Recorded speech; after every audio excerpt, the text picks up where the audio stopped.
If you're a lineman in charge of keeping the lights on, Grainger understands that you go to great lengths, and sometimes heights, to ensure the power is always flowing. Which is why you can count on Grainger for professional-grade products and next-day delivery, so you have everything you need to get the job done. Call 1-800-GRAINGER, click Grainger.com, or just stop by. Grainger, for the ones who get it done. Blog Talk Radio.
Everybody, and welcome to Golf Talk Live. I'm your host, Ted Odorico, and it's another Thursday evening here in a little chilly, actually, here, believe it or not, in the top part of Florida. I'm a little cold, I got to admit, and even though I'm originally from Canada, it's a little nippy here, I got to confess. Got a great show for you tonight. Got two great guests. Coming up here just in a few moments is going to be Ken Bishara. He is one of the founders of Monsta golf balls. He's going to be coming on here talking a little bit about his product and some of the success that he and his partner, Dave Bonina, have been enjoying. A couple of great guys out in the Boston area. And unfortunately, Dave's not going to be joining us tonight, but Ken is going to come on and talk a little bit about their product, as I said. Later in the broadcast, I'll be joined by a guest who actually has been on the show, one of the early guests I had, Meredith Kirk. She's an LPGA teaching professional, as well as the owner of Meredith Kirk Golf, and she was the 2014 Mrs. South Carolina and all over social media, so I know most of you know who she is. She'll be joining me in the second half of the program. But let me remind everybody, of course, we are live every Thursday evening from 6 to 8 p.m. Central Standard Time here on blogtalkradio.com. Quickest way, obviously, if you haven't found your way yet, is you go to blogtalkradio.com and you can type in, up in the search key, you can type in Golf Talk Live, and that will bring you to the main page. And always on the live broadcast on Thursday evenings, the current show, live show, will be featured at the top. But afterwards, when you've listened to that show, if you have missed some of the previous ones, I had some great guests, especially here lately in the last couple of months since we started 2015. Some great guests have been on. Ricky Lee Potts, who is the digital communications manager from out in Arizona at Troon Golf. He joined us here just a few weeks ago. Last week I had, of course, Gary Brooks, inventor of the Straight Arm, great training aid. Many PGA and LPGA professionals across the board are using his product. He was my guest last week, so you need to make sure that you go and tune into those. So what you do, obviously, is when you go to blogtalkradio.com, type in Golf Talk Live. When you go to the home page, if you just scroll down a little ways on the page, you'll see what's called the on-demand section, and that will have, in order of the most recent shows, in descending order, you will see all of the previously aired live broadcasts in the full recorded version. So if you weren't able to tune into us live on Thursday evenings, not a problem. You can still pick up the programs by going into the on-demand section. Also, for those of you that are on iPhone or iPad, another easy way to tune into the program is through iTunes. You can download the podcast over in the podcast section on iTunes. And again, all of the shows previously recorded are there as well. Or for those of you that want to listen along on Stitcher.com, go there as well. the program Golf Talk Live is available there as well. Also, don't forget, at any time during the broadcast, if you want to speak to myself or any of my guests, you can certainly do so by calling in area code 646-716-4667. Again, the number is 646-716-4667. Or you can email any questions or comments during the program if you want to me personally at ted.golftalklive@gmail.com. Or if you're somebody in the golf industry, whether you're an instructor or somebody, as some of my guests are, that have some great products that they want to share with their fellow golf professionals or the general public in large, you can certainly also email me there at ted.golftalklive@gmail.com and let me know that you're interested in coming on the program, and we'll get you into the schedule. Just to let you know, I'm working on May as we speak. Everything is booked up now until the end of April. I've already started, I think the first week of May is already booked, but we're working on the month of May for guest appearances. So make sure that that you get in touch with me as quick as possible. We'll try and get you on as early as we can. The other thing also I want to remind everybody that you can follow along in the program on social media. At Facebook, if you go to facebook.com/Golf Talk Live blog, make sure you have blog on the end there. And while you're on the page, I would appreciate it if you'd throw a like during the broadcast. We'd appreciate if you throw a like our way on the page. You can also follow me on Twitter at Ted and Buck CEO. That's CEO in capital letters. Again, that's Ted and Buck CEO. Again, appreciate all of the new followers, and thanks to all of those that have been doing some great tweets here over the last couple of days about tonight's program, particularly to those of some of my guests coming on the program tonight. But appreciate that always. And don't forget to visit the Golf Talk Live website at www.golftalkliveblog.com. As I mentioned, I got a couple of great guests coming on. First guest, of course, is Ken Bishara. He is one of the founders of Monsta Golf. And let me just tell you a little bit about him, and I see he's ready here, so I'll bring him on in just a moment. Monsta Golf started as an idea back in the spring of 2013 by two working dads from the Boston area who just obviously love the game as much as I do. Both Dave and Ken, founders of Monsta Golf, realized, like most of us have, the key to an exceptional golf game is consistency and the short game. Money is certainly in the short game, as we all know, and using the same golf ball while honing your skills is an important factor in being consistent. Almost every brand of golf ball performs differently, especially around the greens, which causes variations in accuracy and performance. Some golf balls are for distance, and of course some are for spin. The top performing brands currently on the market that are constructed to do both retail for, on average, about $48 a dozen or more. So golf, as we know, can be certainly expensive.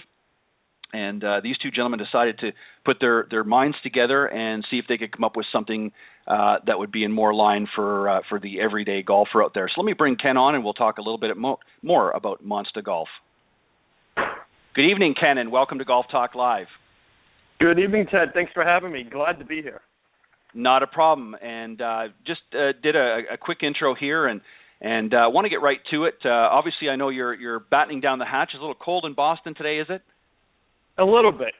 A lot of snow. I think the winds have been blowing down here. We certainly don't have snow here in North Florida, but nevertheless, the temperatures have been dropping down. I know I shouldn't be complaining because it's a lot worse where you are than where I am, but nevertheless, I came to Florida to get away from that. So, but I won't spend the whole night complaining about it. No, you won't get any sympathy from me. I'm sorry. No, on the temperatures of Florida. So yeah, exactly. Hopefully it'll be warm soon. Yeah, I know. Well, I think they're calling the 70s this weekend, so I'm not going to complain. Oh, yes. Ken, I obviously gave a little bit of information, but why don't you tell a little bit about how you and Dave sort of came up with the idea of Monsta Golf and why you decided to tackle really what's a huge market in the golf industry. So tell us a little bit about Monsta Golf's history and how it got started. Sure. Thanks for having me again. So my partner and I, Dave, who couldn't be here tonight, this whole process started a couple of years ago, probably I think early 2013. We play a lot of golf locally. We're both dads. We both work, and we play as much as we can. But as you know, it's an expensive game. It's a very fun game, but it's an expensive game. Between green fees, golf balls, whatever, and then obviously some cocktails and some food, during or after when you play. And it was one of those times we were buying some Pro Vs in the pro shop. We were playing in a little tournament. It was $48. And it just, we're not the best golfers like most of us. Most people we're average. And you're losing a couple balls, at least a few balls per round. And that's $48 adds up. So we're just kind of tossing around the idea. We wanted to do something. We wanted to start a business. We wanted it to be in golf. We were looking at different avenues. We were looking at apparel and things like that. I said, and it was that one time when we bought the Pro Vs. What about a golf ball? And that's when the process started. It was a conversation on the golf course. Yeah. And it was about 6 months of doing, can this be done? Looking at materials, processes. What is the market like? Does the market call for this? Which we thought it did. And through our research, through social media and stuff, it did. So then we started looking for manufacturers and trying different materials, different compression rates. There's a lot that goes into it. Right, exactly. The top brands in the market, they pretty much use a thin cast urethane cover, which is costs a little bit more to produce, and it's a higher material cost-wise. And then we were looking at compression rates and things like that. So we were kind of doing our homework, and we were talking to different manufacturers in the United States and overseas to try to see where the cost could be. Because the key to all this was to keep the cost down, say $15, $20 a dozen, and to be able to do that was to bring it online, direct to consumer. Because obviously when you're paying for $48, $50 for a dozen, it's at a Dick's Sporting Goods or a pro shop. And there's a lot of marketing money tied into that, a lot of overhead. If we could do a quality ball and sell it online and not have those high marketing budgets and that middleman which jacks the cost of that ball up, that was the key to it. So, we launched in July of last year. It was about a year and a half of putting our business plan together, testing, prototyping different covers, different compression rates, mantles. We had a couple local golf pros help us do that. And then, like I said, in July, we launched. And everything is direct-to-consumer. It's sold online. And as you know, we kind of promote and interact with our customers via Facebook, Twitter, Instagram, Pinterest. Because without social media, none of this would be possible. Yeah, and we're going to talk a little bit. I'm going to talk a little bit about that in just a little bit. But where do you see Monsta Golf in the marketplace? Now, obviously, as I mentioned just a moment ago, there's a lot of big competitors. You've got Titleist, obviously is sort of the king of the mountain, if you will. You've got Callaway that's in there, Bridgestone. You've got some really heavy hitters in there that have got some deep pockets.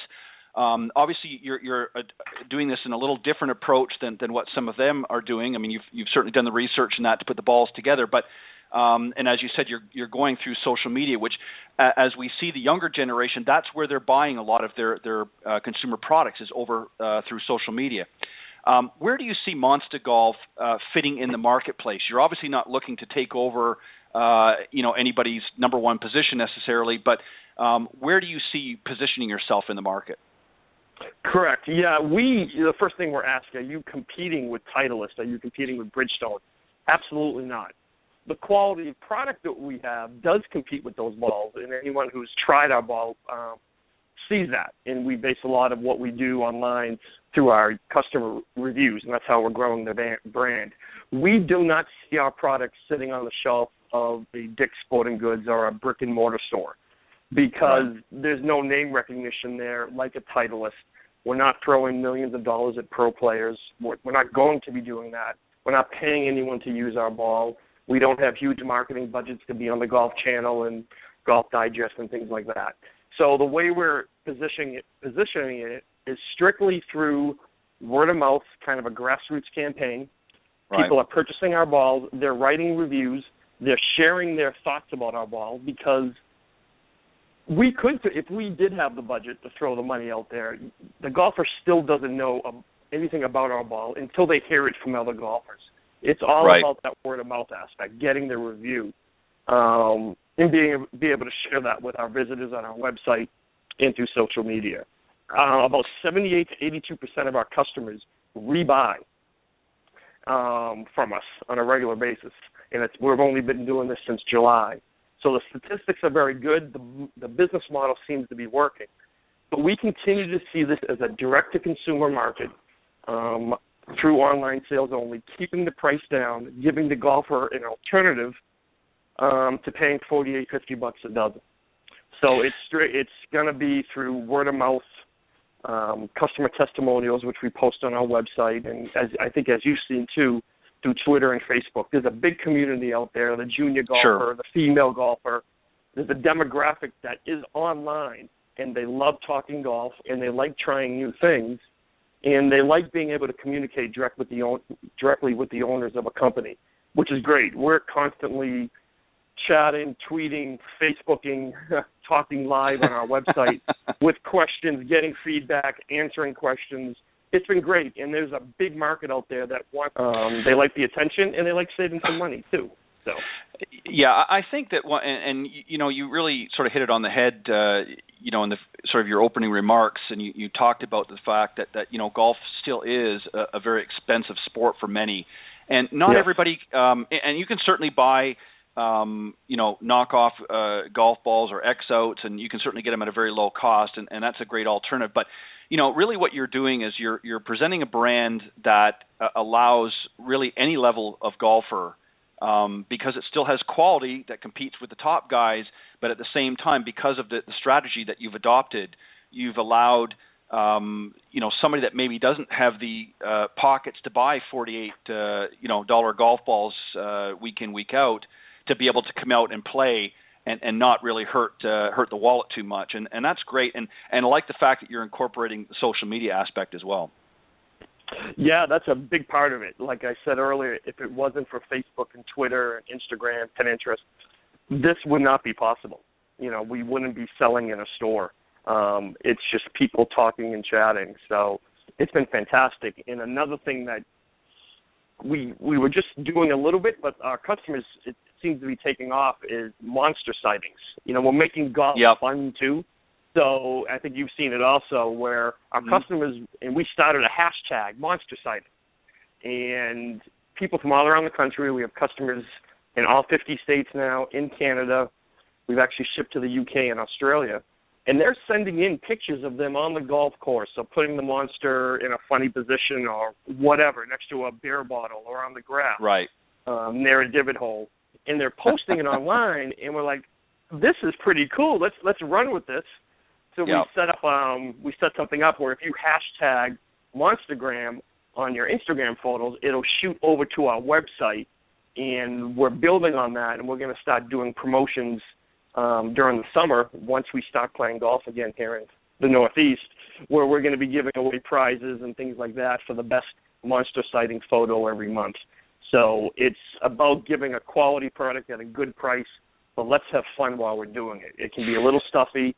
Let's make it fun. That's where the name came from. That's where the logo came from. So, yeah, and that's extremely important. And you know, one of the things, Ken, that I think that especially this younger generation coming up, they associate, as you said, golf still kind of as an elitist sport, and you've adopted a principle and a formula, if you will, that is making it fun by doing the monster sighting, and that it engages the consumer into having a little bit of fun and gives them an opportunity to participate in your journey, which is huge. And this is really, I think, what makes what you're doing very unique. There's certainly a lot of new golf balls on the market through other individuals such as yourself, but again, some of them are very technical. It's all about the product themselves, why this is good and why that's good, and that's certainly important. But the average consumer looks at it, how is it going to affect my pocketbook, number one, and is it going to be able to do the things that I want it to do? And if you're able to sort of grapple into both areas like that and have some fun along the way, I can see this certainly growing very quickly. That's our hope, and so far it's been great. It's a quality product. I think you played it. I'm not sure. Yes, I have. Played the ball, and I did from the beginning is go ahead. No. What I was just going to say, I have played it, and I'll tell you in just a minute about my experience, but go ahead and please finish your thought. Yeah, thanks. It was, you need to have a quality product out there, and from the beginning it was what part, so we're going to hit the golf ball market, that's fine. But what segment of that golf ball market are you going to hit? Because there are the 2-piece balls, the 3-piece balls. There are some that are made for distance, driving it as far as you can, some that spin better. We wanted to kind of be able to market our brand and get our name out there by bringing a premium ball to the market and, of course, having fun with it. And we think we've gotten that. So it's a high-end, premium, tour quality ball, but it won't break the bank. And, again, let's have some fun with it. Let's share some photos. People love doing that. We don't get technical. We can talk specs all day, but let's just have fun because that's what golf is, and sometimes we get away from that. So, here you touch on a very interesting thing, and I know that I'm probably going to get raked over the coals for making this comment by some of the listeners, but especially those in the golf industry. But the truth of the matter is, a lot of it is marketing with some of these other companies. Nat, I mean, there's certainly some out there that have got about 15 different product lines for every possible scenario in golf. But the truth of the matter is, really, it's much like the equipment. The equipment is really only as beneficial as claimed at the highest levels of golf. If you take your average, 20, 25 handicapper, you can just about, for the most part, put any golf ball in front of them, and based on their abilities, they're not going to see some of the benefits. So the fact that you're able to offer a premium golf ball at a greatly reduced price to some of the competitors is a fantastic, really marketing, because really most average one ball to another, as though we've been hearing for the last couple of decades. And it's the same thing with the equipment. You can put the number one driver in any golfer's hands, but if they don't know how to use that equipment properly, they're not going to see those 10, 20, or 30 yards as promoted in some of the commercials or advertisement. And it's the same thing with the golf balls as well. I mean, you certainly are going to notice some difference, but again, it depends on your abilities. And I think that really the way that you're approaching this, I think, is spot on. I think it's a very smart and, in my opinion, a brilliant marketing move by not trying to come out and say, we have the best golf ball in the market. It's it's going to give you a better spin rate. It's going to do this. You're really approaching it from, here's a premium golf ball that can compete with virtually anything else on the market, but it's at a reduced price that we feel is comparable with what's out there in the market, and we want you to have fun when you go out and play with it. And that's really what golf should be about, is having fun. Absolutely. It's, a lot of beginner golfers or higher handicap golfers, they'll see Tiger or Phil, whoever playing a Titleist Pro V, and, they think that's what they need to play. Right. But, Bridgestone has done a great thing with and other people have caught on to this and have been doing this, is the golf ball fitting. Yeah. Kind of like, they've been doing that a lot. And it's true. And we are very honest and upfront, especially when we get asked questions. We designed this for the mid to low handicapper. Right. If you are a beginner golfer or a slow golf swing, the ball's probably not suited for you. You probably look, better off going with even a lower price 2-piece ball that's a little bit more forgiving. So we want to be very upfront with the customer. Please give us a try. But again, like, as you know, if you have a beginner golfer and they put a Pro V in their hand and they start using it, they're probably not going to get the benefits of that spin, bringing it back, dropping it, things like that. So it's having fun with it, but communicating with the customer what's best with them. And Bridgestone's done a great job with their golf ball fitting, and I think that's brought to light that every golf, there's no perfect golf ball, and there's a different golf ball for a different type of player.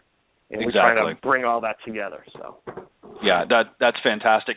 Now, obviously, most that are in this type of market want to try and make sure their product conforms with USGA. Have you guys actually gone through that process yet, and where do things stand?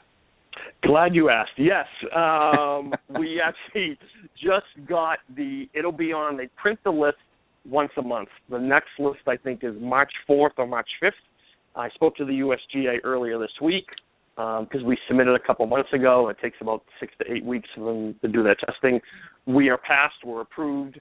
So we will be conforming to the USGA rules. We are now. We'll be on the list in about a week or so. So it can be used in tour play. So we're really excited about that. That's fantastic. And you know, you have, for those that haven't seen it, certainly don't want you to go at this point during the broadcast. We want to wait until after the show. But quickly let them know the website if they want to go and actually visually see the product and see the brand identification. Let them know where the website is and how they can go about getting more information. Great. Yeah, we are at www.monstergolf. And as you can probably tell from my Boston accent, it's MONSTA golf.com. And you can also find us on Facebook, Twitter, and all the social media sites. Our main product is our three-piece ball. We do some hats and shirts and towels, but we're concentrating just on this three-piece ball right now. And we sell it two different ways. What we started off was the traditional box, you know, with the 4 sleeves inside, and it's $34.99 a dozen. But talking to our customers through social media and feedback and emails, it's like, hey, why don't you offer an option? Maybe we can save a few bucks. We don't need the box. We throw it away anyways. Right. Great idea. So we offer it also with no packaging for a couple bucks less at $32.99. So there's two ways to buy it. You may need the box for a gift, or you may just want them, save a few bucks. You don't need the box. And we also include 6 Monster Golf branded tees in there too as another thank you. And we have a coupon for your listeners that we started this week. It's 10% off anything in our store on our website. Just use the coupon code Golf Talk Live. So you can get a dozen for under $30. I think it comes out to about $29 or so for a dozen with no packaging. So that's fantastic. And I'm going to, after we're done the show tonight, Ken, I'm going to make sure I put that up on through my social media and let everybody know about that special offer. And I appreciate that. That's fantastic.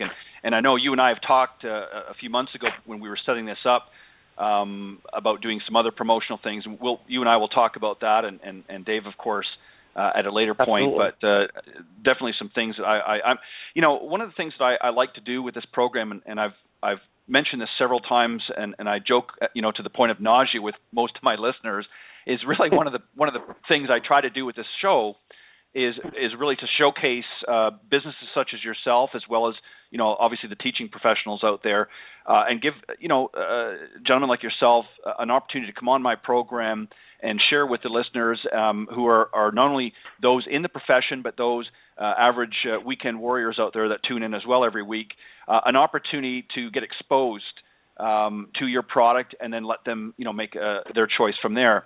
And that's what I try to do with this program is, you know, instead of just getting into all the golf stats and who's winning on tour and who's doing that, which you can see just about anywhere you turn on a channel or you know, on the internet, I wanted to do something different with Golf Talk Live, and that's why I do the format that I do by having guests such as yourself come on. And so I'm very, very excited and very happy to work with you guys, and I appreciate you offering to the listeners here a special coupon discount this week. So for those of you that, just to reiterate, if you're interested in purchasing any of the products on monstagolf.com, you can do so and enter in the promo code Golf Talk Live. Now, is that all lowercase Golf Talk Live, or does it matter? No, all lowercase is fine. Okay, and so all lowercase. It's a coupon code at checkout.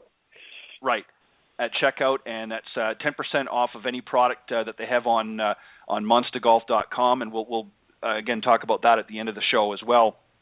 Just to remind everybody. So thank you to you and Dave for that. I wanted to talk about social media a little bit, since, you know, we've talked a little bit about it.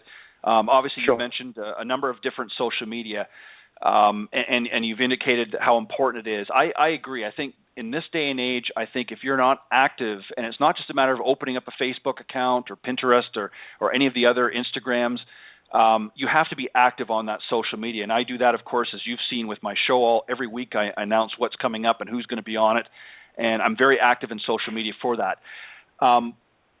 What made you decide that was the route you were going to go, as opposed to going a more traditional route and just going to some of your local retailers, golf retailers, and saying, hey, we want to put our product on your shelves? What made you decide to go that route, do you think? Pricing. from the beginning, our mission statement or what we wanted to stay true was bringing something that was affordable that we could afford. If we couldn't get it at a price point that we thought was reasonable, that we thought we didn't want to pay on a weekly basis if we're golfing, every Saturday morning or Sunday morning. To bring it into a store, you're just talking, the price that goes up needs to go up because of margins, bringing it into the store, more marketing campaigns to get word of mouth, because if you would have put, and I hope we're there in a couple of years, but if you would have put my golf ball in the shelf of a Dick's Sporting Goods or a pro shop, they're just going to walk by it. They're not going to know what it is, and because the marketing dollars aren't there. Through Facebook and social media and such, we can have a discussion with our customers. We can put it out there. We can tweet, and that's exactly what has happened. It has exploded through all channels of social media. There's back and forth all day. And then with iPhones, you always have it with you. So we do a live chat on our website. Someone's usually on there, Dave or myself. We're constantly tweeting with customers. They ask questions through Twitter or Facebook. They're passing it on to their friends. They're posting pictures. That's stuff you can't get if you just put it on a shelf in a store. So from the beginning, we knew this was the avenue we had to do to succeed. And it's been great because you have a direct line of communication with customer through what works, what doesn't work. I mean, the no box option to save a couple bucks came directly from the feedback from our customers. So that's the stuff you can't buy, and it's been great. Yeah, and that's so true. A lot of times, I certainly walk in. In fact, I was in just the other day. I went into my local Dick's Sporting Goods, and even though the person behind the counter certainly has been very helpful, they're using and obviously there's so many competing brands there. It's very hard for them to really differentiate and say, okay, I think this is what you should be going for. This is what you should be going for here. It's based on their own personal bias. What's interesting is because of the demographics, if you will, that you're going after and the medium that you're using, you're able to have that one-on-one conversation with your customers and able to get that instant feedback, where a lot of times it could be months of that shelf being on a product before you're going to really see what feedback. You're certainly going to get sales figures, but it may be on a monthly basis. It may not necessarily be weekly.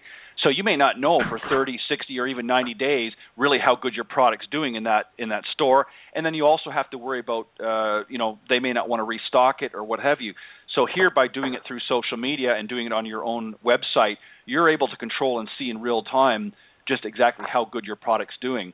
Tell us, Ken, just some of the feedback, if you can share some of the feedback that some of the customers have given to you. Right off the top is, they'll read reviews or they'll be referred to our ball from a friend, and they're not sure going in. Yeah, I'll give it a shot. How good could it be? And they come back with their reviews, with tweets, with referrals. Where our ball really shines is in the short game, and that's due to the cast earthing cover and the way we went through that whole process.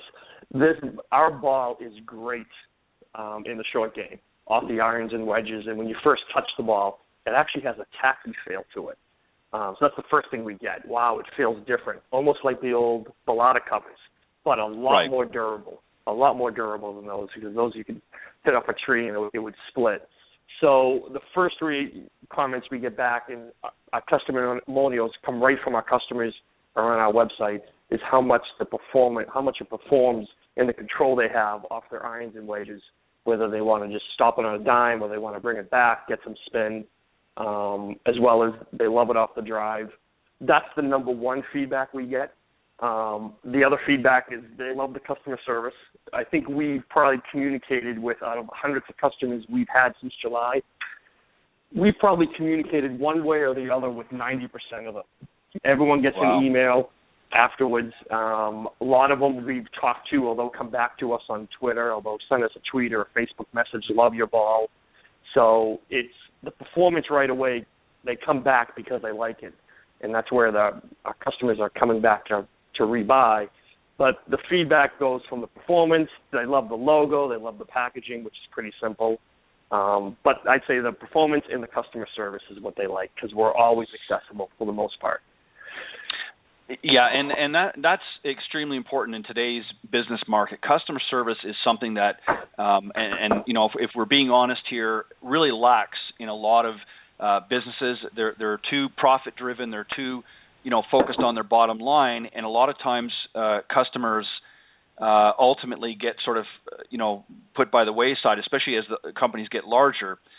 And that is extremely important. That tells me a lot about a business. If I'm engaging them, whether it be the owner or through their customer service department, if I'm engaging that organization, if I've got a comment or a concern, I want to know that I'm going to be well taken care of.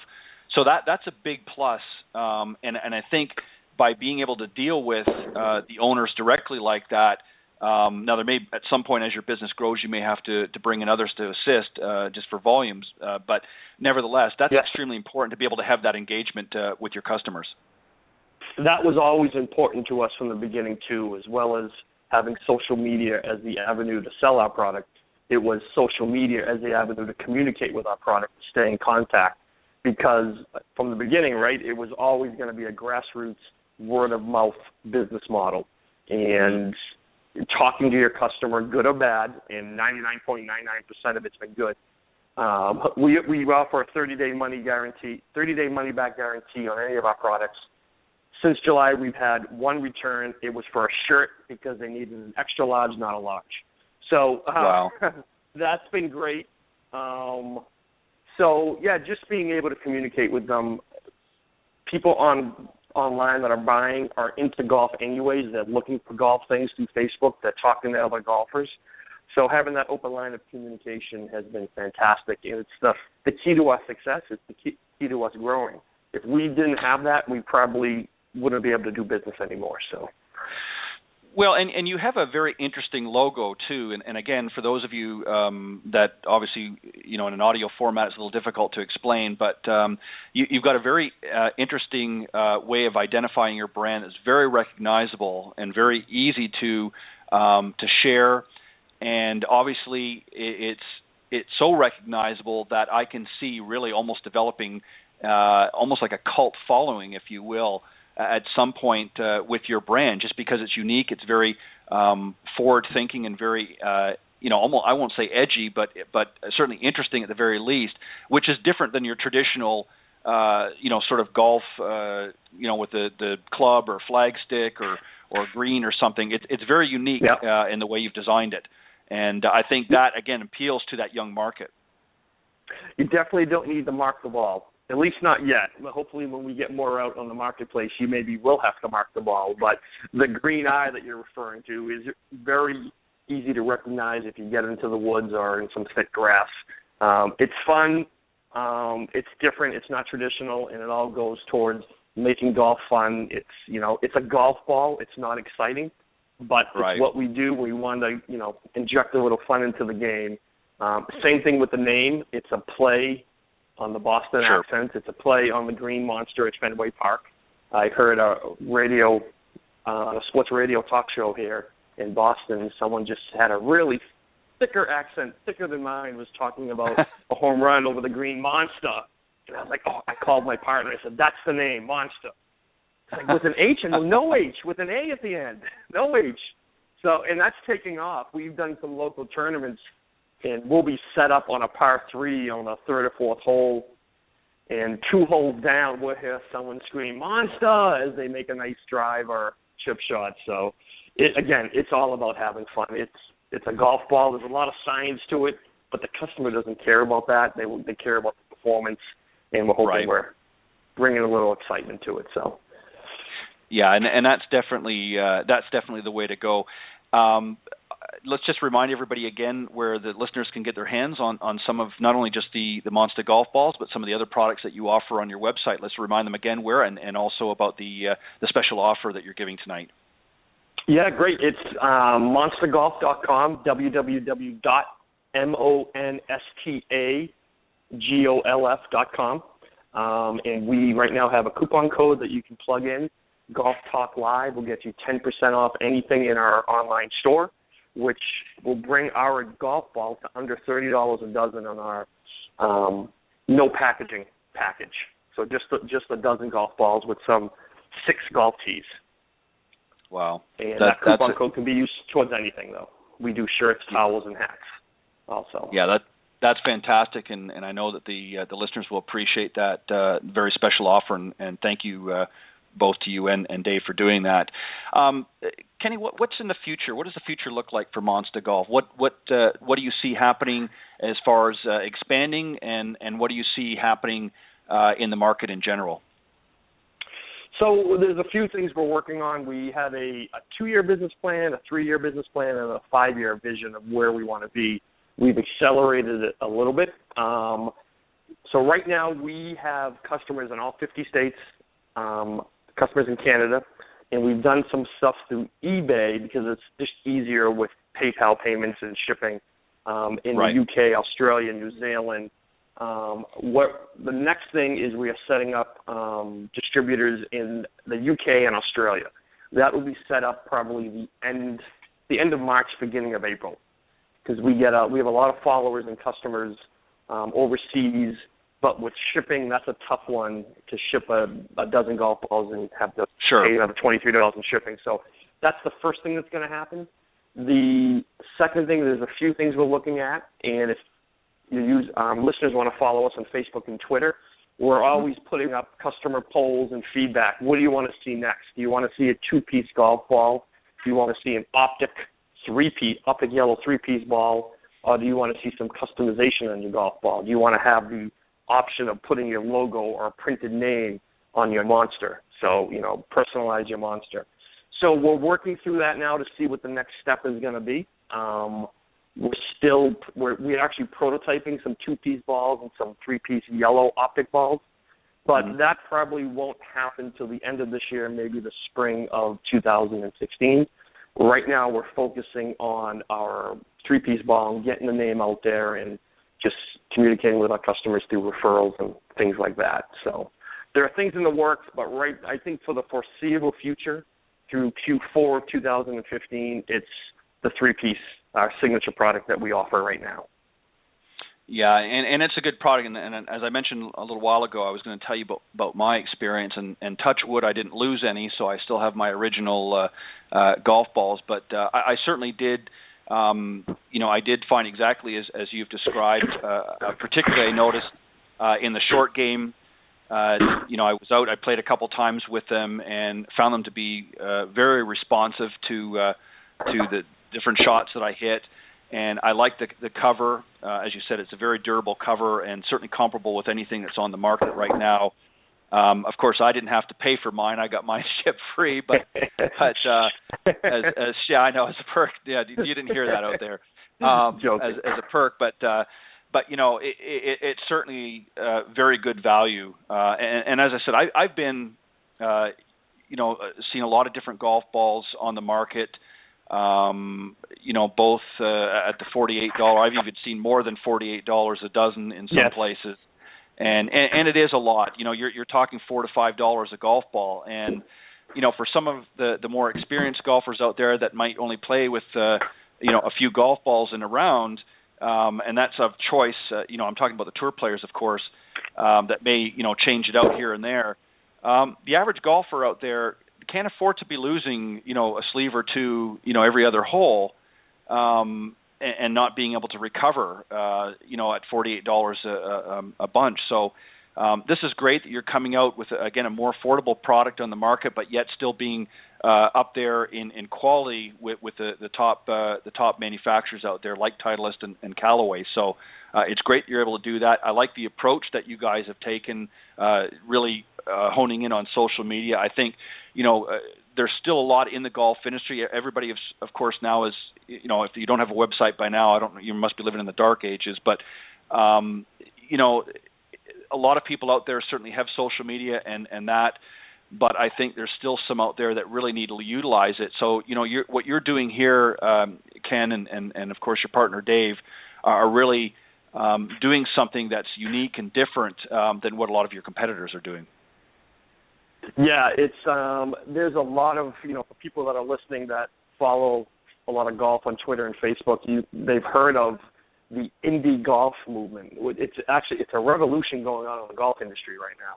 where there are so many small, if you're not on Twitter or Facebook, get on there and do some searches, because there are so many small golf companies that are on the market right now. There's so many that have come aboard since we launched in July that you're not going to find in your stores and your pro shops that are high quality products with high materials, great customer service, anywhere from with golf balls to gloves to clothing to tees, ball markers.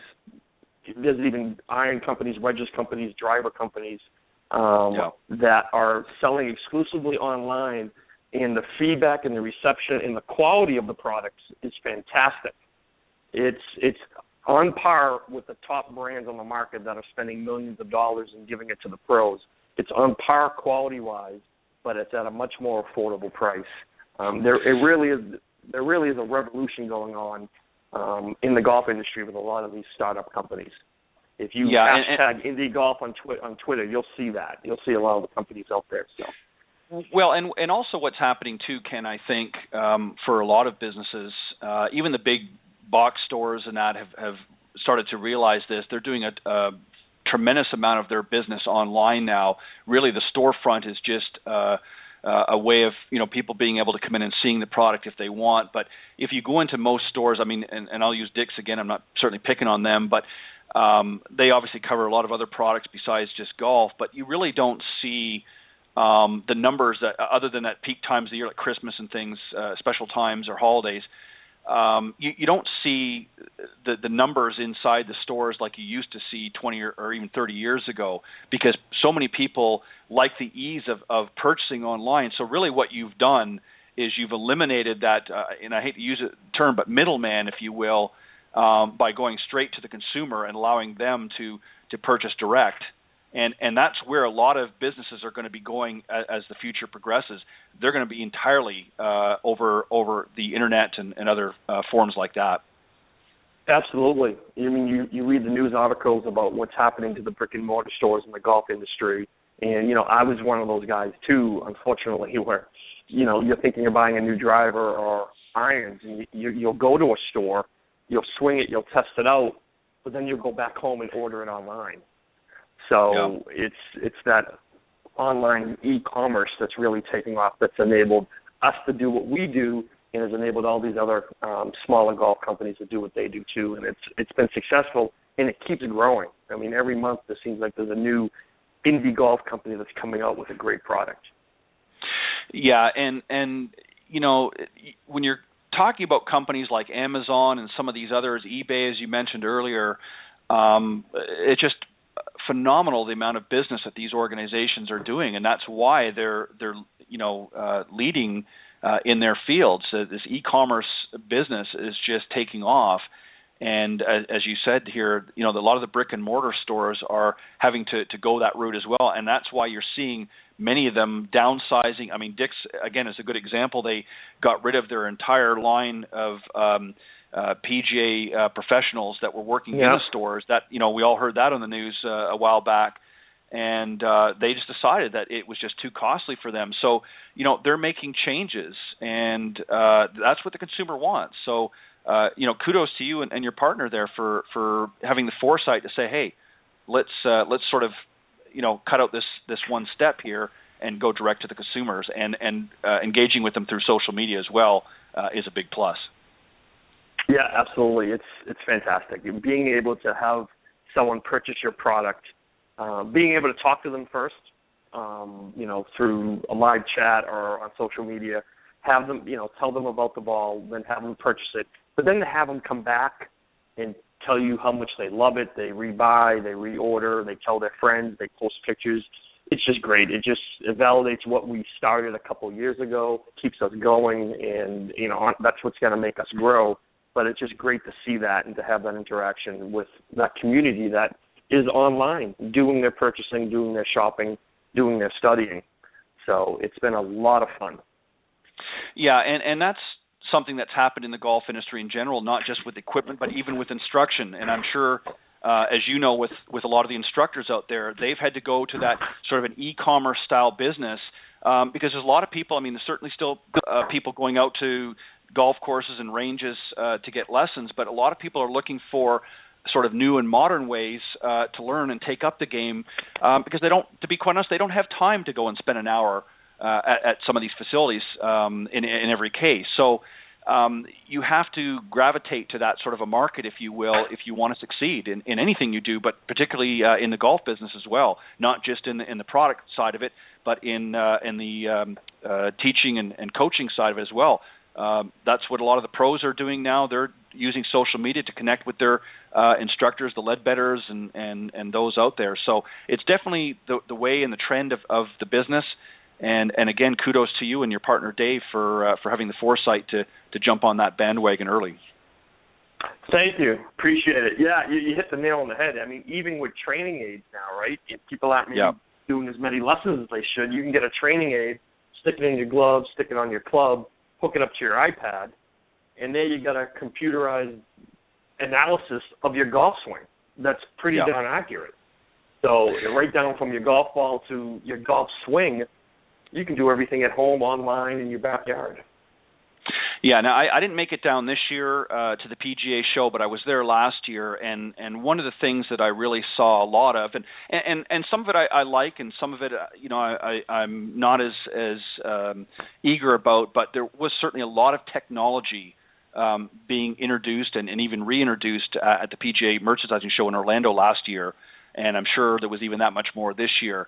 And that's really where the industry is going. The newer generation of golfers, and even some of the older generations, are realizing that the internet's here to stay. It's not going away, and if they want to sort of keep up to date with what's happening, they need to move into that type of social networking. So, that's something that you guys again have grappled to, and obviously getting some great results. Ken, just in this last minute or two, what are some of the things that you have up and coming as far as, do you have any special events that you're gearing up for, that you're going to be participating, or shows that you're going to be involved in that you can let the listeners know if they're in your area? Being a small startup, we get requests a lot to do tournaments around the country, and we would love to travel out there and do that, and we're hoping in 2 years we can. We are right now finalizing some charity tournaments we'll be attending and participating in the Boston and New England area. The next thing we're doing is the end of March. I don't have the date. It's the EWGA. It's a women's golf group. They're doing something at Quarry Hills in Quincy. There's about 200 female golfers that'll be there, and we're going to be there just talking about our product, showing it, and trying to bring Monsta Golf more locally too, as well as across the country and overseas. So right now we're scheduling it because of the snow. I don't know if we'll be playing golf by July 4th, but we're working on doing some local tournaments, some charity tournaments, and things like that. So right now the schedule's up in the air. The weather really is playing havoc, and I've talked to a couple of our local golf courses, and we're just trying to determine when the court once the snow melts, what the condition of the greens are going to be. So working on that now. Yeah, exactly. Well, that's where you need to make a journey south here and get into the Florida market a little bit more during the winter months. That sounds good. Sort of trade off. So I'll see if I can help you in that area there. But Ken, I want to thank you for coming on tonight and talking about really what I think is a great product, very ingenious in the marketing and the approach that you're taking. Monsta Golf is certainly a brand I think is going to be around here for a long, long time. And congratulations on your early success and much continued success for both you and Dave and all those to follow in Monsta Golf. Thank you so much for having me on. I appreciate the time. I know we connected months ago. I was looking forward to this, and it's been great. Thanks again for having me on and letting us tell our story. Not a problem, and you're welcome to come back anytime. And let me just remind everybody, for those now that this particular segment is coming to a close, and I'm getting ready to bring Meredith on here in a little bit. Let me just remind everybody to go to monstagolf.com. That's MONSTA golf.com. And surf around on their website and take a look at some of their great products, not just the golf balls, but as Ken had mentioned, some shirts and tees and towels and that. You can take a look there. And while you're there, you might as well make a purchase. And when doing so, make sure you type in the promo code, check out Golf Talk Live in lowercase, and receive 10% off any of the products on the site. So make sure you do that, guys. Makes a great gift, maybe a birthday, your fellow golfing buddy out there maybe could use some really good golf balls to help his game. So make sure you go to monstagolf.com. Ken, thank you to Dave as well for sharing your thoughts tonight with us here on Golf Talk Live. Thank you very much. Have a great night. Thanks for having me. Yeah, you too. I'll be in touch with you soon, Ken. Thanks. You got it. Take care. All right, bye-bye. Okay, that was my first guest tonight, Ken Bishara. He is one of the founders of Monsta Golf, along with his partner Dave Benina. Unfortunately, wasn't able to make it here tonight with us, but we'll get him on the show another time. But certainly a great product, and I can honestly say I did use it and tried it on a couple of different times, and it is a fantastic product, very, very well made and very well branded, and as I just alluded to here a moment ago, I know is going to do very, very well in this market. And I strongly urge any of the listeners out there to go out and purchase a dozen or two or as many as you like.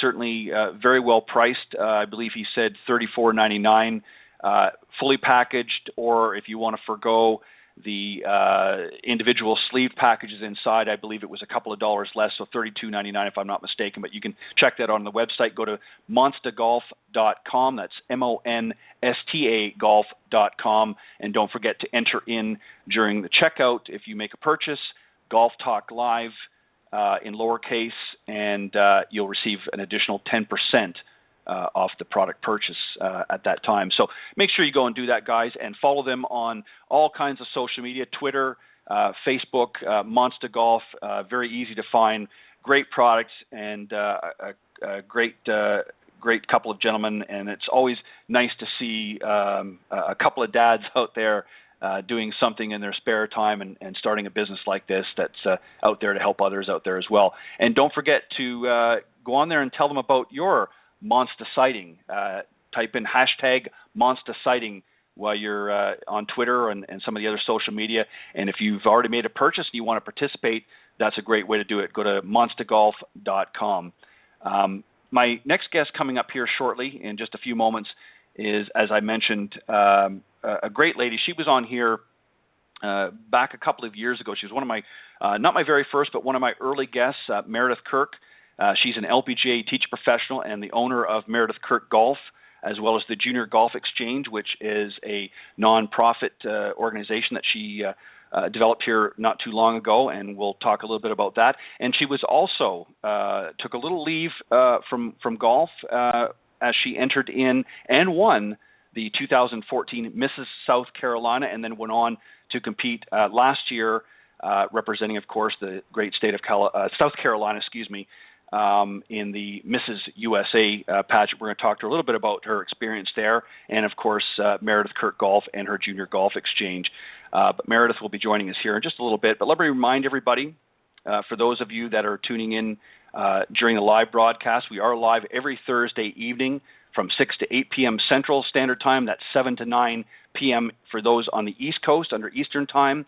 And you can find us here on blogtalkradio.com. Just go up into the search key, type Golf Talk Live. That'll bring you right to the main page. And you'll be here live with us every Thursday from 6 to 8 p.m. Central.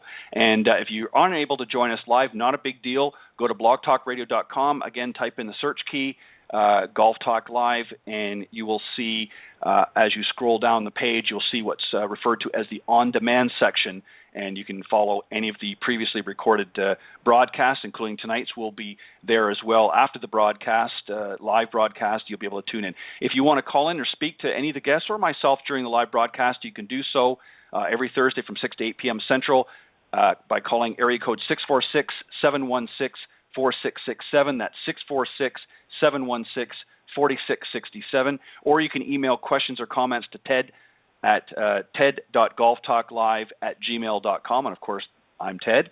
And you can also get updates on social media on Facebook at facebook.com/Golf Talk Live blog. Make sure that you throw a like while you're visiting the page. And if you want to put any comments there as well about the program, I certainly always appreciate that. And I post every week, as I mentioned earlier on the program, every week I post who's going to be on the show and so forth. So there's always good reminders there. Or you can follow me on Twitter at Ted and Buck CEO, and CEO is in capital letters. So make sure that you follow me there as well. And thank you again, as always, to all of the new followers this past week, and thanks to all of those that help tweet and retweet all of the upcoming programs. I appreciate your input and the follows as well. And don't forget to check out the Golf Talk Live website at www.golftalklivblog.com. And also available at iTunes. If you go in iTunes and search under the podcast section, you will find Golf Talk Live, as well as my Tuesday morning program, which Cindy Miller, LPGA professional and Legends Tour player Cindy Miller, co-hosts with me every Tuesday morning at 9 a.m. Eastern Standard Time on blogtalkradio.com, and that is the Women of Golf. So much like the other program, this program, go into blogtalkradio.com, and up in the search key, this time type Women of Golf, and you can see on Tuesday mornings from 9 to 10 Eastern Standard Time. You can follow along with and listen to the live broadcast, or you can go down into its on-demand section and listen to the previously recorded broadcast. And it is also available through iTunes. The Golf Talk Live program is available in addition to iTunes and on the regular Golf Blog Talk Radio Network. You can also get it on Stitcher.com. Women of Golf is not available yet on Stitcher.com. I'm still working on that. I meant to have that done a few weeks ago, but I'll try and get that here in the next week or so. But any of the formats, blogtalkradio.com is the main place to be, and otherwise you can get it through iTunes or Stitcher.com. You can tune into it there as well. As I mentioned, my guest coming up here in just a moment or two is Meredith Kirk. And let me just tell you a little bit about Meredith. She's a LPGA certified golf instructor who's very passionate about teaching golf to all levels of players.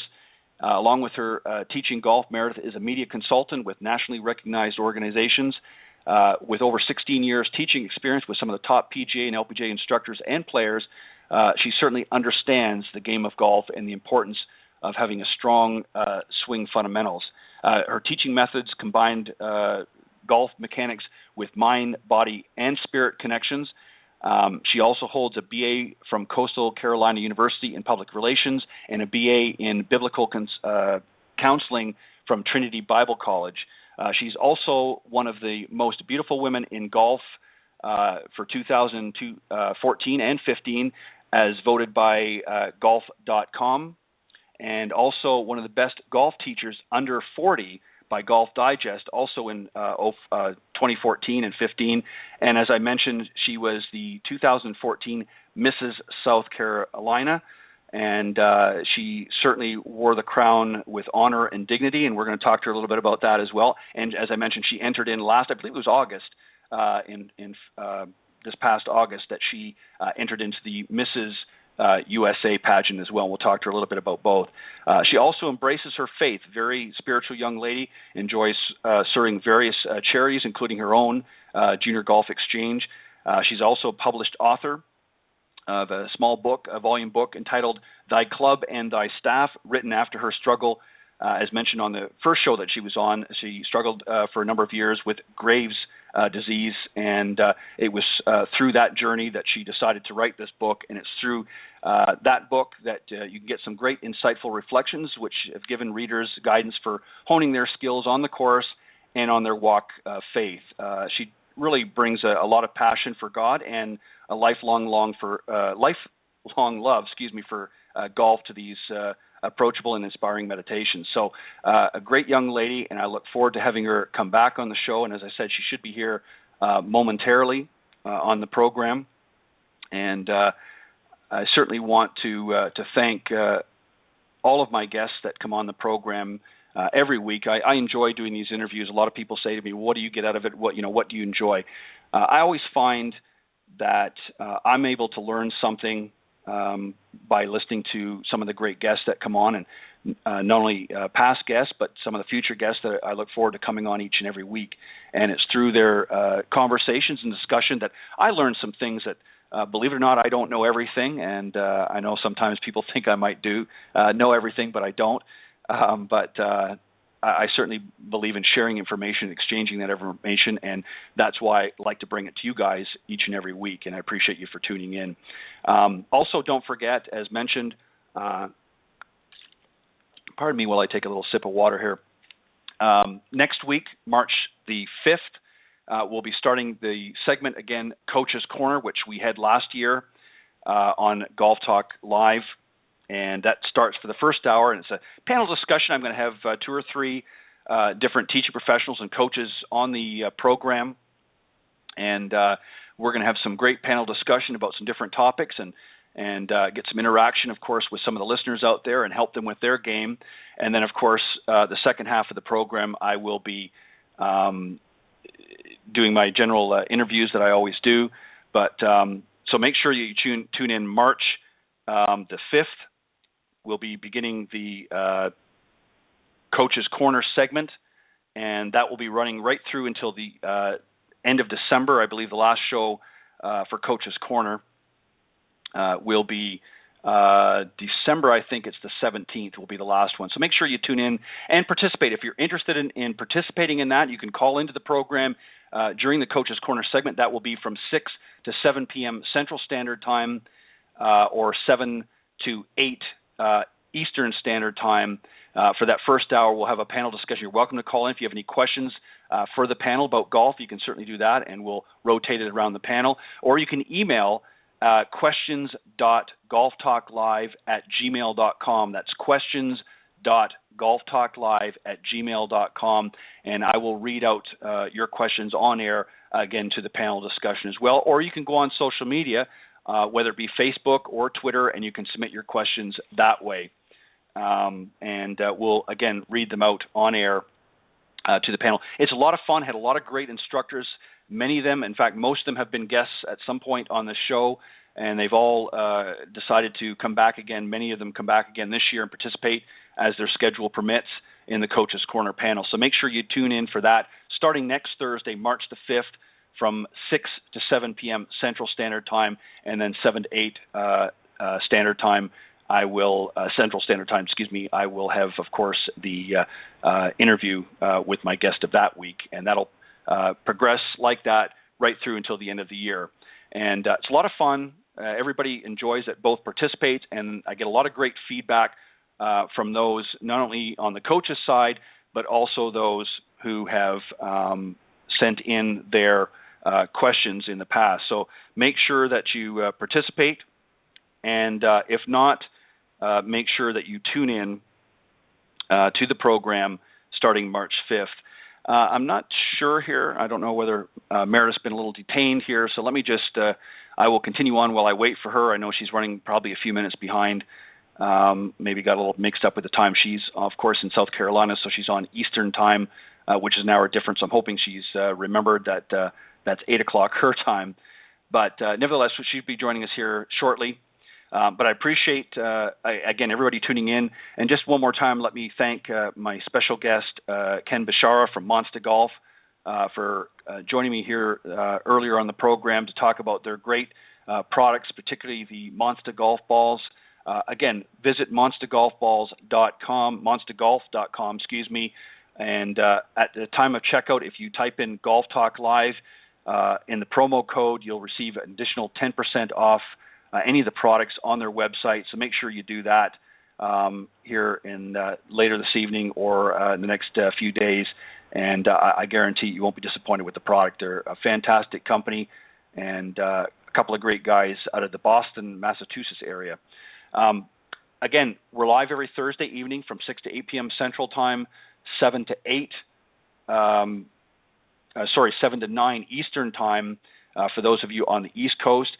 Again, go to blogtalkradio.com, type in Golf Talk Live in the search key up top, and that'll take you to the main page, and you can listen to the live broadcast from 6 to 8 Central Time, or you can go to the on-demand section if you've missed out on any of the previously recorded episodes, and you can pick up from there as well, or go to iTunes into the podcast section, and you can download them from there, or you can also go to Stitcher.com, and you can also listen to the broadcast through Stitcher.com. Again, I appreciate all of the listeners tuning in each and every week.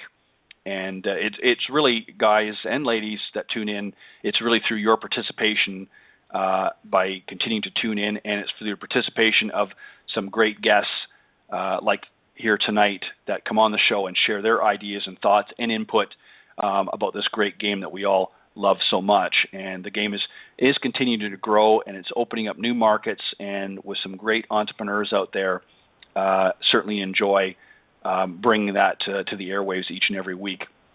And so make sure that you tune in. And if you have any comments or questions about the program, you can certainly email me at ted.golftalklive@gmail.com. And or if you're interested in coming on the show, you can certainly do so by emailing me as well at ted.golftalklive@gmail.com, or you can call into the program at area code 646-716-4667. That's 646-716-4667. And as I said, I'm just waiting for Meredith here. Hopefully she's not having any problems here, and we'll just continue to I will continue to talk, and I'm sure any of you that have tuned into the program know that I'm quite capable of doing that. So one of the things that I think that I want to really start to do, and I've talked about this with a number of people, and what I'm looking at doing a little bit later on this year, I haven't got an exact date, but spoken to a number of people about, is actually looking at doing one of the broadcasts through a live stream format. And for those of you that aren't familiar with live stream offers, of course, the video format. It'll be a live event, and we're looking at doing something probably a little bit later in the season, probably in this mid to late summer. Haven't decided where and the whens and the who's yet, but I'm looking at doing that with the program. And if everything goes well, which I anticipate it will, I'm looking at rolling out even more as the year progresses in that format. And one of the reasons why I want to do that, as much as I enjoy doing the radio portion of it, and I will certainly still continue to do that, I think the visual component adds a whole different element to it, which allows me to obviously do some other things that I can't traditionally do here in a radio format. So those are something that I'm looking at doing here as the year progresses, as we get into the golf season, doing a live stream event and having it at certainly a great facility, and bringing some special guests on there to help facilitate that. And as I said, if everything goes well, we'll do a few more here, hopefully before the year's out. And if everything goes really well, I may actually roll out the entire broadcast next year in a live stream format. Still have the online radio portion of it as well, which will work hand in hand. But the live stream will allow those tuning into the broadcast from anywhere in the world be able to visually see what's going on, and we'll have some clinics and so forth, and maybe have some product demonstrations as well going on there, as well as some more great guests, and may even, again, depending on the format and how we can put everything together, may also actually do some of the Coach's Corner panels during a live stream broadcast, which will be a lot of fun as well. Be able to actually get into some of the questions and do some live demonstrations as we help those of you out there with your golf game. As I said, I'm not sure here. I think Meredith may have run into some difficulties here, but we'll bear with her, and hopefully she'll be joining us here shortly.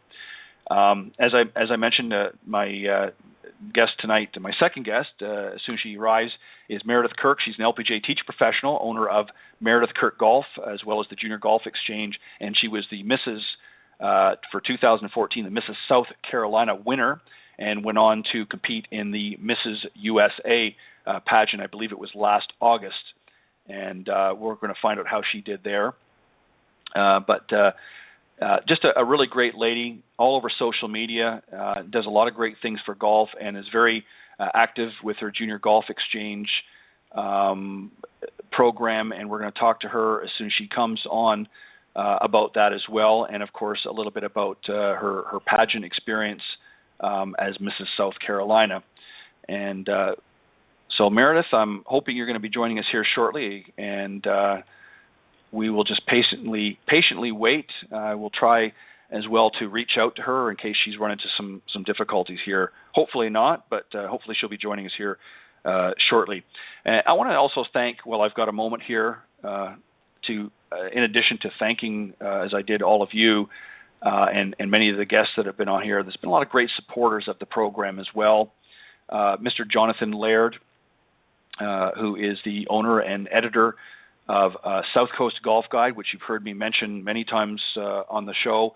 Jonathan, of course, has been a guest, and we've featured a few of the courses that are in the guide here on Golf Talk Live towards the latter part of last year. And really a great guide. If you're interested in getting a copy of that, go to southcoastgolfguide.com, and you can request a copy there. I'm not sure. I'll have to double check if the digital format, if it's available now online as well. I know that Jonathan, last time we spoke, was working on that. But if you go to southcoastgolfguide.com, if you're interested in getting a copy, you can have it sent out to you. Or if you're in the southeast part of the United States, literally from Texas over to here in the northwest part of Florida, many of the courses and many of the luxury condos and resorts are carrying them on hand. So make sure that you go and get your hot little hands on a copy there. And basically the inside there contains through several states, Mississippi, Louisiana, Alabama, and of course Florida, many of the top golf courses in the area that you may want to visit. Gives you all the information there and gives you all the contact information if you want to book a tee time, and has a lot of group and discounts available as well. So you can certainly do that. Get a copy of South Coast Golf Guide.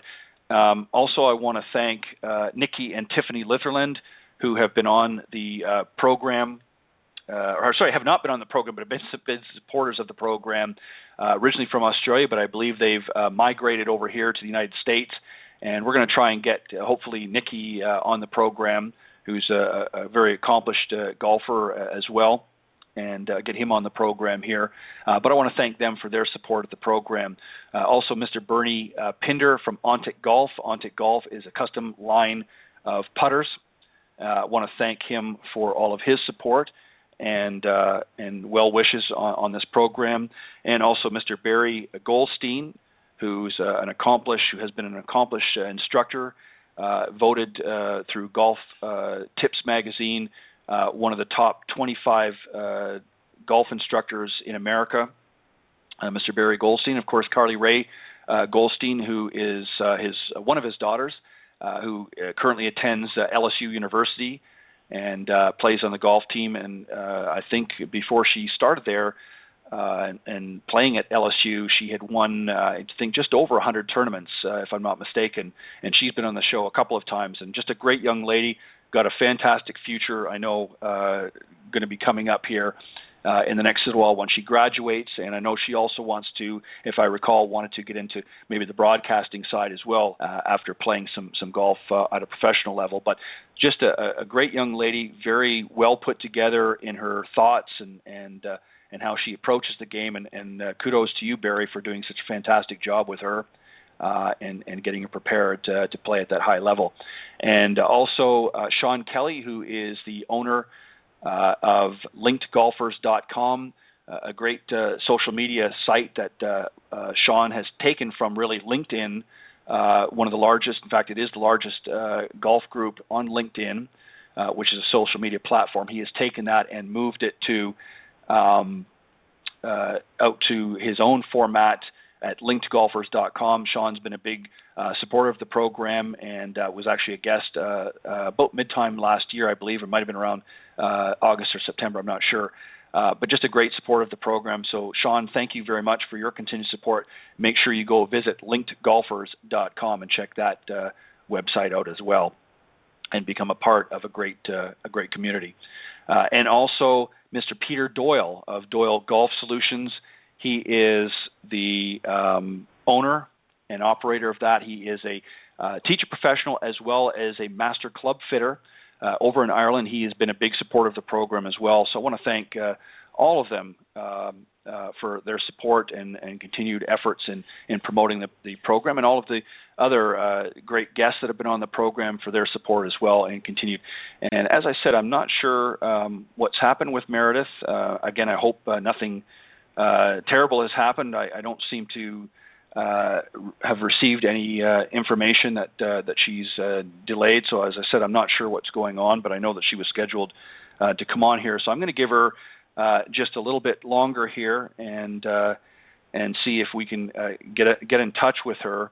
And otherwise, we'll have to reschedule. And as I said, hopefully nothing too drastic has happened, but we'll try and see what the problem is. But anyways, thanks for tuning in tonight, guys, and I apologize for this delay, but bear with me. And as I said, we'll try and see if we can get Meredith to come on board here in the next little while.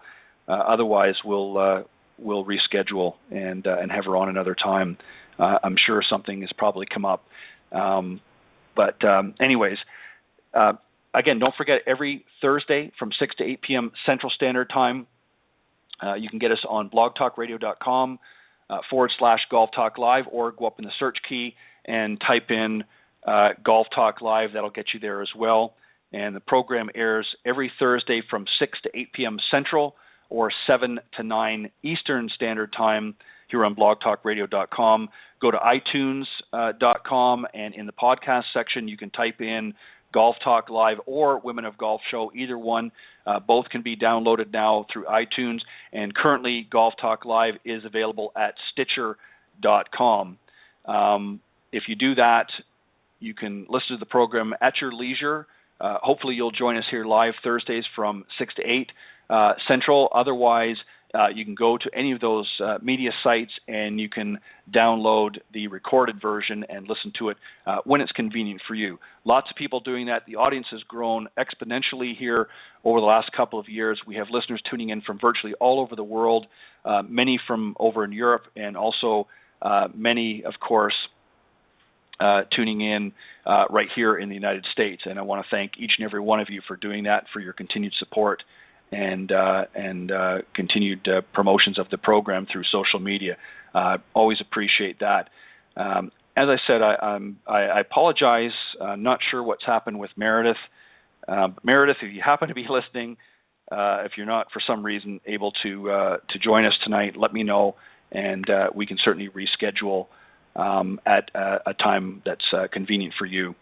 But as I said, I'll give Meredith just a few more moments here, and I will end the program if she's unable to join us tonight, and we will reschedule and have her on another time. Just one last quick comment I just wanted to make as well, just to remind everybody, for those of you that were listening a little bit earlier in the broadcast, my special guest was Ken Bishara from Monsta Golf. They're running a special code this week, Golf Talk Live, a promo code. If you visit the website, monstagolf.com, that's MONSTA golf.com, enter in the promo code at the time of checkout, Golf Talk Live, all one word, and you can put that in lowercase and receive a 10% off the cost of your purchase. Some great golf balls there and some other great products as well. So go to monstagolf.com and get yourself some great products at monstagolf.com. And don't forget to enter in at the time of checkout the promo code Golf Talk Live and receive an additional 10% off the purchase price. So make sure you do that, guys, and throw your support. It sounds like a great product. I've used it myself. The golf balls are fantastic. Certainly comparable with anything else on the market, but at a much more affordable price. So for those of you that are a little bit cost conscious, this is definitely the route to go. And by ordering it on their website, you're not going to obviously get it at a brick and mortar store. You've got to go to their website, monstagolf.com, and order it there, and enter in the promo code at time of checkout, Golf Talk Live, and receive an additional 10% off your purchase at that time. And they will ship it out to you very gladly, and make sure that you follow them on all kinds of social media, Facebook, Twitter, Pinterest, and I believe Instagram as well. They're on there. So all the major social media, you can get a hold of monstagolf.com. Well, ladies and gentlemen, I apologize. I'm not sure what's happened with Meredith, but I will reach out to her. But I think what I'm going to do is I'm going to end the program a little bit earlier. And Meredith, I apologize that you weren't able to join us this evening, and I apologize, of course, to the listeners for tuning in, that we're maybe expecting Meredith to come on. And again, I'm sure if I know Meredith, something's come up. So hopefully nothing too bad, but we'll try and reschedule her at a later date. But thank you very much for joining. Actually, I think that might be her right now. Let me just bring her on. Good evening, Meredith, and welcome to Golf Talk Live. Good evening, and I'm sorry that I am running late. I could not get a connection where I was at. My luck, I was in an area of very little reception, so I just had bad luck tonight. But thank you so much for being patient. I'm glad to be here. Well, as you know, Meredith, I can talk a lot, so it was very easy. I unfortunately, we've lost a lot of time, so I'm going to have to. What I'm going to do, Meredith, is I'm going to talk about some of the things that I think I know that you really want to have covered here tonight, and then maybe at a later date we'll get you back on at another time when it's convenient, just so that we can cover some of the things. But Meredith, obviously you've been on the program before, and I appreciate you coming back. And I knew something had to have come up for you to be a little bit late here, but not a problem. One of the things I did I was give you an planning on this all day too. I was so excited all day long, and then I'm in a dead zone. I know. You're forgiven. Meredith, as I mentioned to the listeners earlier on, you of course won the Mrs. South Carolina pageant back in 2014, and then of course last year you entered in the Mrs. USA. What was sort of your thought process, if you will? What made the decision to really go for it, first for Mrs. South Carolina, and obviously I know you had to represent South Carolina in Mrs. USA, but what was your thought process? Why did you decide to do that, and share that if you can with the listeners?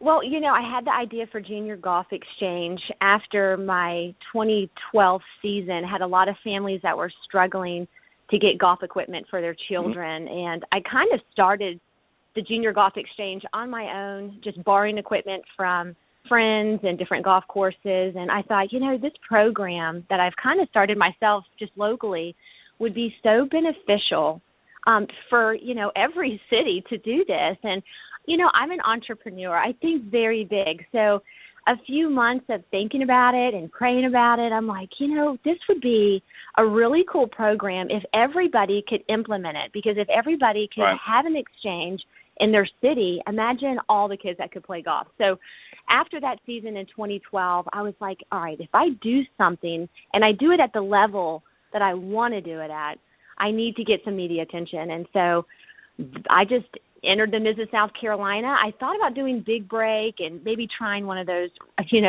golf reality shows. Yep. But I didn't have the time to practice because, I am a mother. I have 3 boys. I'm a busy mom too, and right now, if I break 80 right now, I'm a very happy camper. So getting out there and at the level of commitment that I would have to commit to my own golf game to be on the reality show, I just thought, in this season of my life, that's just not quite feasible right now.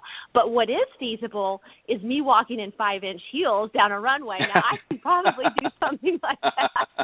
It doesn't take quite as long to do that. So, I went ahead and went that route. And it was totally out of my box because, I'm a little bit more boyish. I have 3 boys and I have all these males surrounding me. And, really getting in touch with my girly side, it was a little different for me, but it was a lot of fun. I'm definitely more girly now, though. So yeah, I'm into the bling bling now. Yeah, I can attest to that. We've all seen the photos that you've posted through social media, and I don't know if you remember this, Meredith, but I remember before you actually made that commitment, you and I had talked on the phone. I think it was before you came on.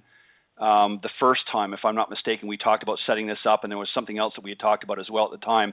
And I remembered you sort of letting that sort of squeak out that you were considering, but I don't think you'd actually made the final decision. but because I remember you told me at the time, don't say anything. I don't want to yes. talk about it on air. And yes. And the next thing you know, it was boom all over social media that you had gone, and then you won.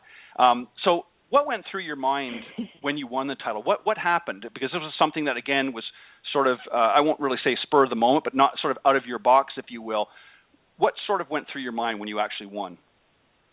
I was in shock because the ladies that I competed with were so gorgeous and so amazing and so talented. In fact, that whole weekend that I was competing, I thought, what am I doing here? I don't belong here. And I just convinced myself I was not winning, and I had a blast competing. It was so much fun because at that point I was like, whatever. I just have new girlfriends now. So when they announced my name, I literally was in shock. I'm like, wait a minute, something's wrong here. I'm like looking around for this Meredith Kirk girl because it didn't feel like me. So I was just so in shock that night, honestly. And really, I just enjoyed the friendships as well. It was like I felt like I won on so many fronts in life. It just really connected with so many different people and really was a blessing for me. But right after that, I thought, wow, all right, so now I have somewhat of a platform to push this idea of Junior Golf Exchange. And then after that, the ball literally was rolling very, very quickly throughout the year with different things that came up in my life. So, and before we move into that end of it, let me just ask you, because you also entered into the Mrs. USA pageant, obviously representing South Carolina. How did you do? I didn't follow the results, and what did you do for the talent portion? Well, the talent portion, because it's the Mrs., they consider it a talent that you're a wife. And so that's really cool. I didn't have to sing or play the piano or do something like that. But what I did do is you have to do a costume and represent your state. So I wore this golf costume with these blinged high heel golf shoes and went out there and I swung my golf club. So I did what Fantastic. I was comfortable doing and representing really, the golf capital of the world because I'm from Myrtle Beach, South Carolina. Exactly. Well, you certainly represented well, and congratulations again. I know it was probably at times a little bit of a fairy tale that came true. I mean, I think every young girl dreams of that being in a pageant. I know a lot of them do, and even though that was not really something that you had originally anticipated, it certainly and that's probably the other reason. I mean, obviously you're a great looking young lady and have a lot of great talents in that as well. But this was something that you went in really just to have fun, and you were doing it for a different cause, not for your own sort of gratification. And I want to talk about that because I know how important that is. Obviously, golf is a big part of your life. You're an LPGA certified teaching professional. And so how is the exposure, you were starting to lead into that, how has the exposure from all of this helped in your golf career? Oh, the exposure has been much more than I ever envisioned that I could get. I just had so many people in the golf industry just lift me up with my idea of Junior Golf Exchange and encourage me. And, it really opened up doors for various appearances, playing in pro-ams and just really connecting with all sorts of people, even outside of the game of golf in the sports industry. And, then with my teaching, it really propelled my teaching. And, I got honored with the Golf Digest Best Young Teachers Under 40. That was such a blessing. And I was totally surprised by that. In fact, that happened. I was notified about that. It was about 3 weeks after I competed for Mrs. America. And I thought, wow, that's really cool. And then I got the Golf Magazine Most Beautiful, and that happened right after Mrs. America. I'm like, wow, that's really cool. I'm like, this is amazing. So, all these things, I really tell people, I'm like, of course I always, I am a Christian, and I do have my faith, and I do believe these things are all from God, but then sometimes I'm like, with a little bit of luck mixed in, because how lucky have I been here? I've been very lucky. I've been very blessed, and I'm just, excited about my career teaching golf. I absolutely love it, and I'm very passionate about teaching golf. And I also love doing media work. I have a lot of fun doing that, some consulting work in the golf industry. in Junior Golf Exchange. So I really have three paths that I'm on right now, and they really all merge together very well. And it's just, I'm very fortunate, and anything good that comes my way, I truly want to highlight the Junior Golf Exchange because, accolades and everything, they're wonderful. But, when life ends, how many people have you helped? That's the question, and that's what I ask myself every day. Hey, it's great to have great things happen to you, but if you're not using it to help people, then something's not quite right there. So anything that comes my way, I want to turn it back on. Hey, listen, by the way, let's help these kids get golf clubs.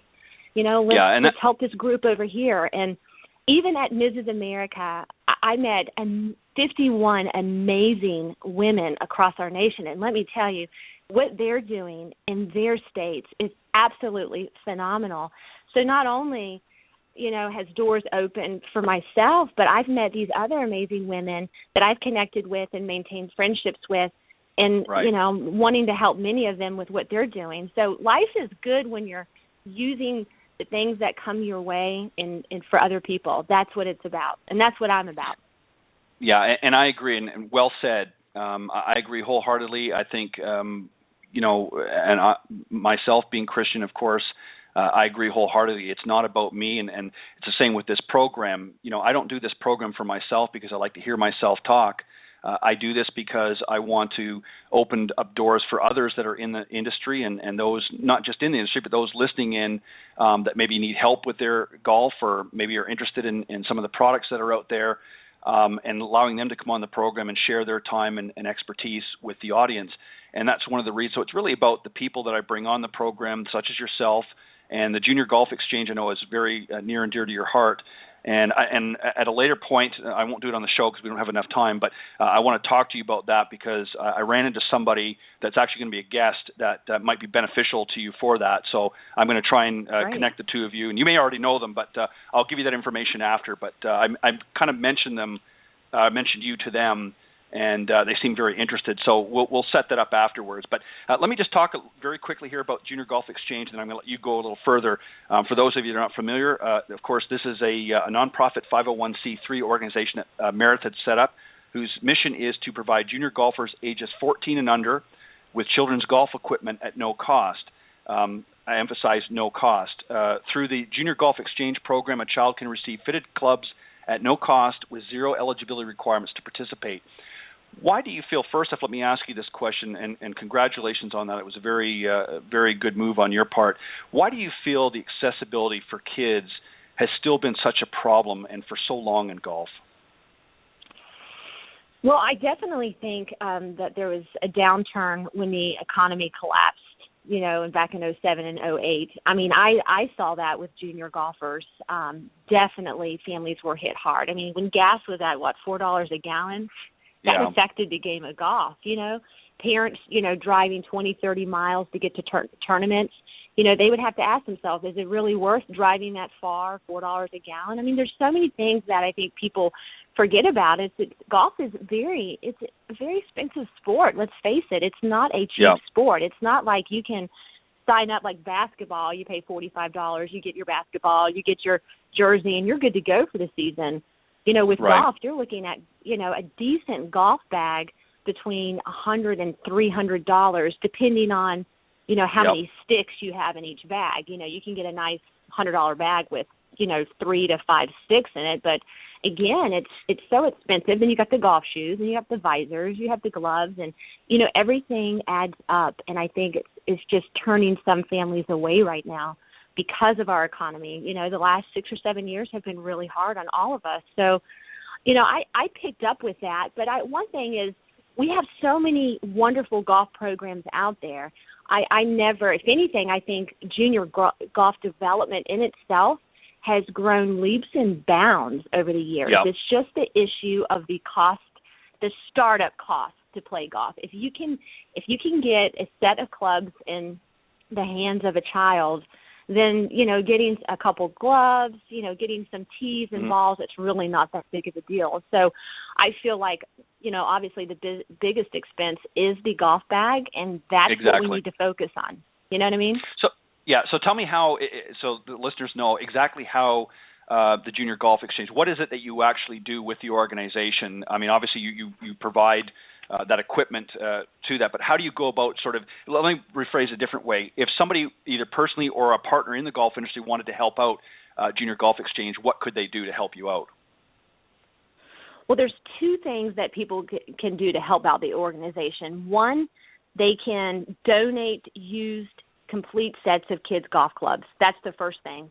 So they can donate to a participating facility. If there's not a participating facility near them, they can go online to juniorgolfexchange.org. They can click on the shop button, and they can donate a golf bag to a child. And what they do is you just click on donate. It goes to a PayPal account. You donate, the cost of that bag. It could be $100, $150. And right now we were just working on the website configuring new bags because we just partnered with U.S. Kids Golf 3 days ago, which I can tell you a little bit about that. Sure. But you can basically make a monetary donation. Junior Golf Exchange then orders the clubs from U.S. Kids Golf, and we ship those clubs to participating facilities that are in need. And let me tell you, every facility right now is in need of golf clubs because once they get a donation, it's out the door because the need is that great. Yeah, and that's so true. The biggest hurdle, as you said, is the golf bag and the sticks. For a lot of these youngsters, accessibility to courses now has been much more open. There's a lot of great programs. First Tee obviously comes to mind. A lot of junior golf programs out there. But the biggest hurdle for most parents nowadays is the equipment side of it. It's very, very, still very expensive for some, especially as you said in this economy. So it's difficult for a lot of parents. So this is a great program that you've put in place here, Meredith, and it's very understandable why you put a lot of passion as well as a lot of thought, and certainly understandable why you wanted to get that additional exposure to help it out. And if somebody is interested in participating, where do they go and how do they go about helping you out? Well, there's actually now a couple routes that they can go. They can go to the website, juniorgolfexchange.org, and they can click on courses and try to find a facility near them.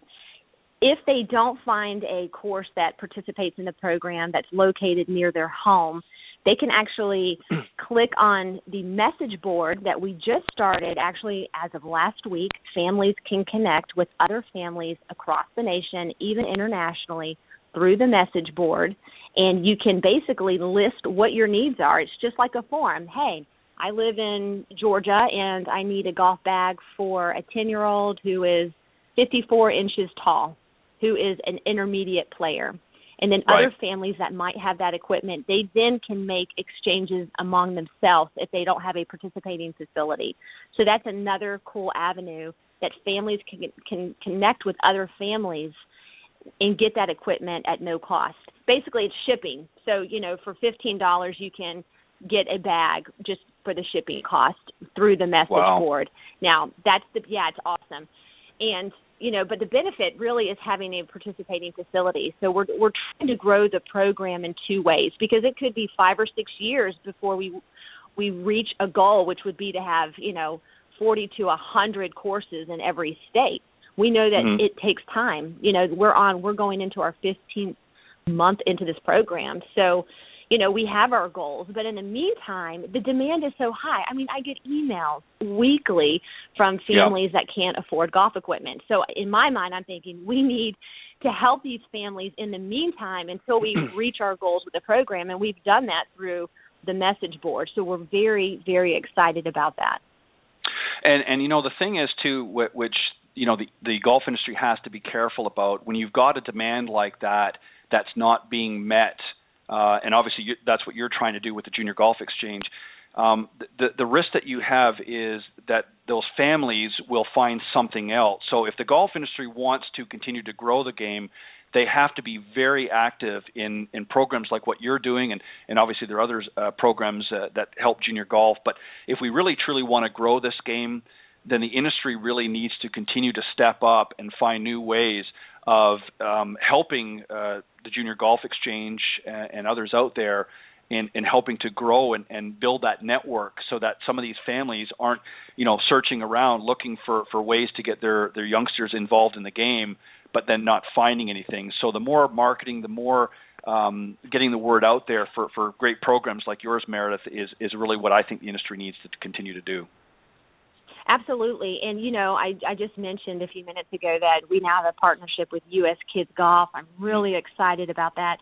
They have definitely stepped up to the plate for Junior Golf Exchange, and they're giving us kids golf equipment at really, really discounted rates. We're very fortunate. So, so if somebody comes in and says, hey, I want to donate $100 to your program, we can actually, with $100, we can purchase a bag that's almost twice the amount. I mean, the discount that they're giving us to get really good golf equipment into the hands of these junior golfers is truly a blessing for the program. So what we are doing with Junior Golf Exchange is we're telling participating courses, hey, this is a reason why you need to be part of the Junior Golf Exchange as an exclusive participating facility, because when you participate with the Junior Golf Exchange, you are involved in this partnership with U.S. Kids Golf, where we can purchase golf equipment for you. You can get double the golf equipment when you work with Junior Golf Exchange. So we can build the inventory for Junior Golf Exchange, and that means more kids out on the golf course. So it really is it's an incentive for courses and facilities to participate. And I really think that once they start catching on, wow, this is a great idea, we can purchase 10 junior golf bags for our summer program, for a really good cost. Why are they going to? It's another reason to participate in the Junior Golf Exchange.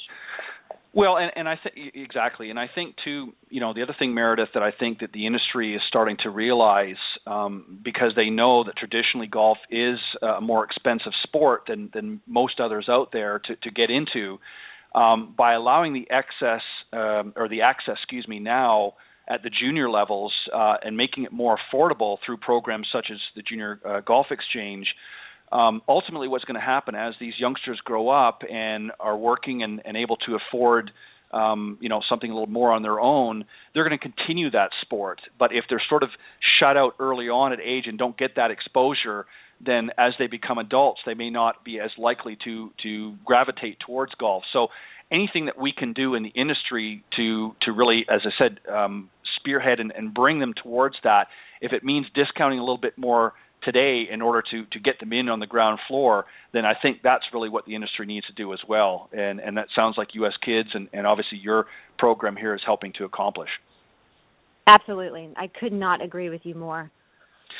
And on that note, I want to ask you, because you mentioned it, and I want to give you, we've talked about this before on the show when you were on the first time. You mentioned your spiritual side, and if you don't mind, I'd like to talk a little bit about that again. You certainly make no bones about that, and I think, and again, kudos to you, Meredith, for doing that. I agree as well.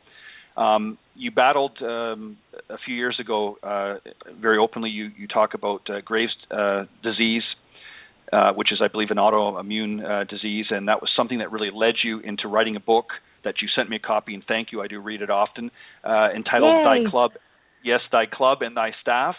And just explain to the listeners, for those that may not be familiar with the book that you've written, what was the purpose of the book, and how has it helped you in your journey to better understand your relationship with God?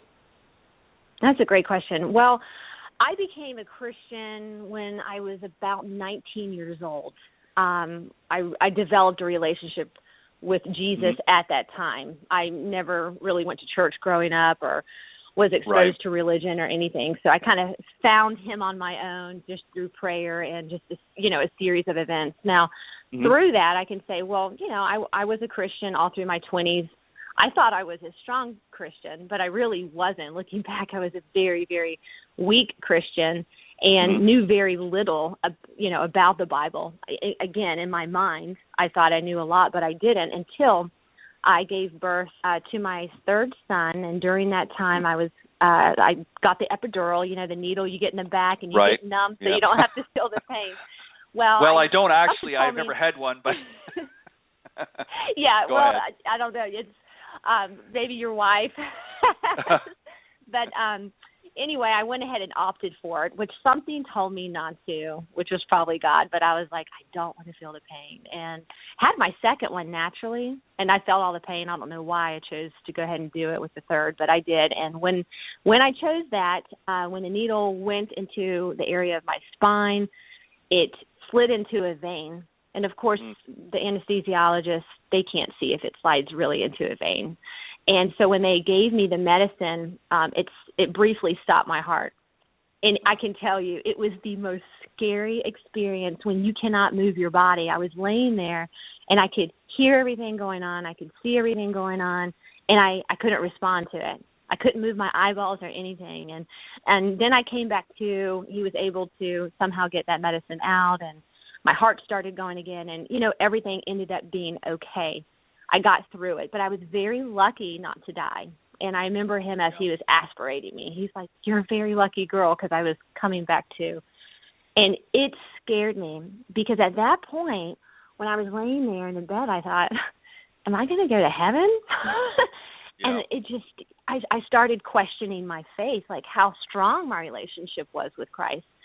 Then that led me through another journey 4 months later, when I almost had a heart attack. And this is another rare experience, but I had undiagnosed Graves' disease and did not realize it.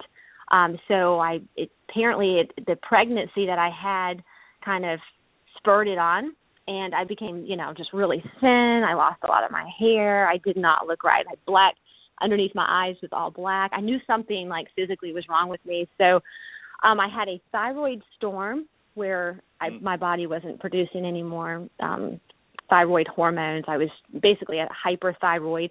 On top of it, I was growing a goiter that was coming out of my neck, and it was growing almost the size of a golf ball, and it was affecting me when I would sleep at night because it put pressure on my throat. So I had all this crazy stuff happen. Ended up having to get radiation. I was in and out of the hospital a lot, and just went through a kind of a health crisis with these events, and it totally affected my faith in that I questioned everything, and I wanted to draw closer to Christ, because I thought, life is short. At any minute, God can take your life at any moment. And when I had these experiences, it really humbled me. I realized how fragile life was, and it forced me to look at my life and say, are you doing the best, Meredith, that you can with the gifts and talents that I've given you? And at that time, I thought, well, I'm a good wife, I'm a great mother, I feel confident with that. But, God gives us all gifts and talents, every one of us, and we're all so uniquely different. But I could say at that time, no, I was not using everything that he had given me. And so at that point, I just said to God, about a year and a half after these experiences, as I was journaling the book, which really was a book of, journal entries for myself, I just said, God, please use me. Use every gift and talent that you've given me, because the next time that I could potentially die, I want to be so ready to meet you face to face that I don't fear you. I don't fear going to hell or going to a place that I don't want to go to. I want to be right where you are at, Lord. So use me and every ounce of me for my life. I want to give it to people and do the best that I can. And so when I was journaling, those were kind of a lot of reflections I had through the game of golf, because I would walk the golf course while I was really sick and stuff. I couldn't do a lot of exercise. And so God really spoke to me through the game of golf, and that book was published, and it really was very personal to me. It's not like I was set out on a mission, I want to write a book. It was honestly just journal entries, and just published those. And, I've had a lot of people that it's helped, and that's great. And I want to keep helping people when they're down and out, because, people look at me, I think, and say, oh, wow, here's this beauty queen, and she looks like this. And really, in my mind, I'm thinking, you have no clue what I have been through in my life. If people only knew some of the depths that I've been and the pain, and I've been in crises with my health. I can totally relate to people who are hurting too, because I've been there myself. So that's really where I'm at now in my faith, and that experience that I went through giving birth to my son, and then 4 months later having like the mini heart attack. That was back in 2007. So I'm going on, 8 years since those events, and I'm just continuing to grow in my faith journey, and I feel like I am getting closer with my relationship with Christ, and I'm very happy about that. And I love talking about the Lord when given the opportunity. So thank you, because I get to share Christ with other people, and I love doing that. Well, and you're very welcome. And the thing that I always find interesting, and if you look at most of the people that we see, whether it be on television or otherwise, often go through a very difficult journey themselves. I mean, there's a million people we could ramble off here, but that have gone through something, very similar to what you've gone through.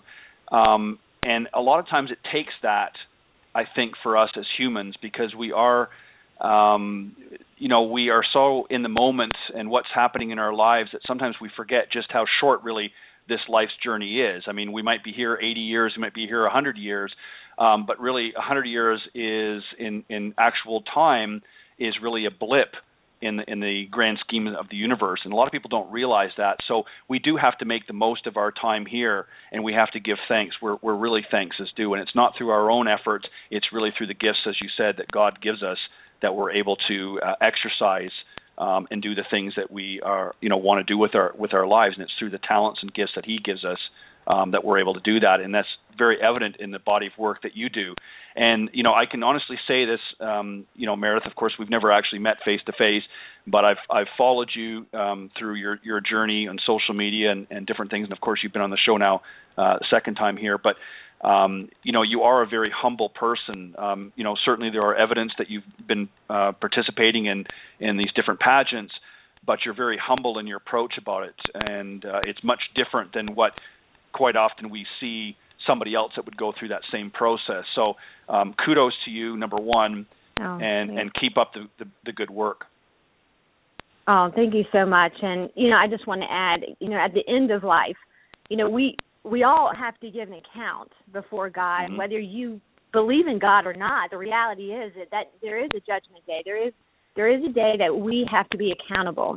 And, when I look at my life, I think, okay, well, I got a couple degrees under my belt. I've got these accolades, but those mean nothing at the end of the day. Right. I mean, those are all great experiences. And yes, knowledge is power and all that stuff, learning and growing, that's great, and I encourage that.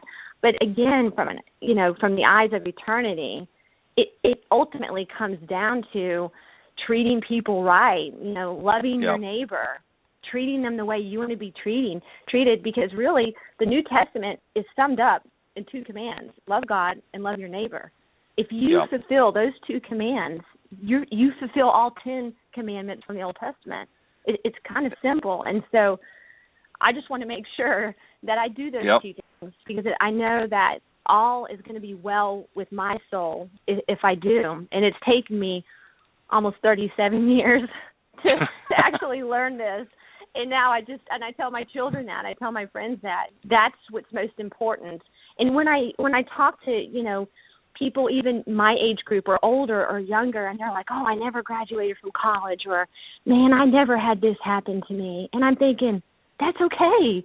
And maybe it wasn't meant to be for you to graduate for college. Maybe God has another plan. But are you living a good life? Are you helping others? Do you love God? Right. Because at the end, that's all that matters, because we can't put it in a U-Haul and take it with us. And exactly. That's right. That's so true, Meredith. That a lot of people, I think, misunderstand that and think that all of the things that they do here on Earth is going to be something that they can take along, with them for the ride later on, and that's just not going to be the case. It's the body of work and what you do in His glory that is going to be the real test of time. Meredith, absolutely. Let's just, as we sort of wrap things up, I apologize. We have to end this. No, it's fine. But I'm gonna have you back again and again. You're always welcome. I have an open door policy, especially where you're concerned. You're a great asset to the game, and but I want to give you an opportunity to just remind everybody if they're interested in helping out the Junior Golf Exchange, how they can go about doing that, and where they can, if they need to get in touch with you, if they're interested, and go from there. All right, great. And I just want to thank you for having me on. And sorry I was a little late getting on. And thanks, thanks everyone you owe me one, Meredith. for listening. I totally owe you one. I'll give you a mulligan if we play golf together. No, I'll give you 2 mulligans for that. But no, seriously, thanks everyone for listening. And please take the time to check out Junior Golf Exchange.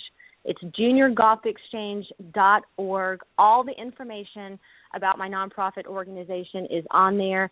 We really need donations right now, so if you could just clean out your garages, if you have kids, and donate to the nearest facility. If you don't have a facility located near you, go on the message board and just throw out there that you have a set of clubs, because I'm sure a family somewhere in the nation can use them. And again, thanks so much for having me on. I really do appreciate you and what you're doing, growing the game of golf by having this awesome radio program.